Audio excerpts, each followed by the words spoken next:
မလာပါနော်ခိုင်ပါအားမလာပါနော်ဒီနေ့မှာတော့ဝတ်သားရဲ့အာလူရဲ့တကယ်ဆိုရအာလူပေါ့နော်သမီးဝတ်သားလေးထည့်ပေးရပါငါပြီးရဲ့ပေါ့နော်ပရိတ်ချက်ကြီးကိုအားမလေးပူရခုမှခင်းရချက်တာပေါ့နော်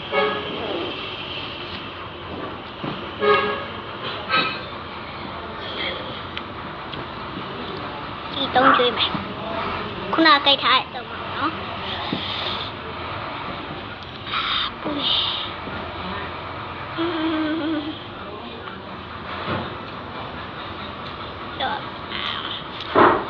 ဒီကတူကအာလူချိုက်တဲ့တူကအာလူစားပါရောဆက်ထားတော့မယ်နော်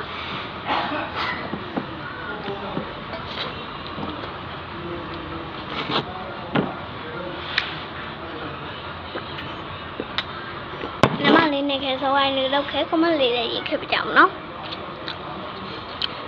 ဟို9 နာရီ59ဖြစ်နေပါပြီ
ညအာလူနဲ့မဆက်တယ်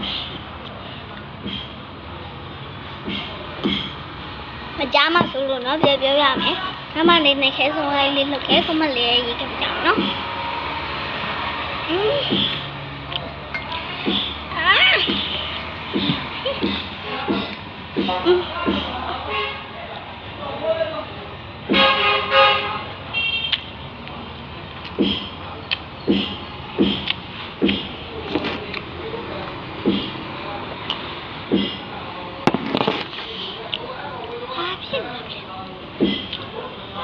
်ချက်ကြီးလို့ပြောရမှာနော်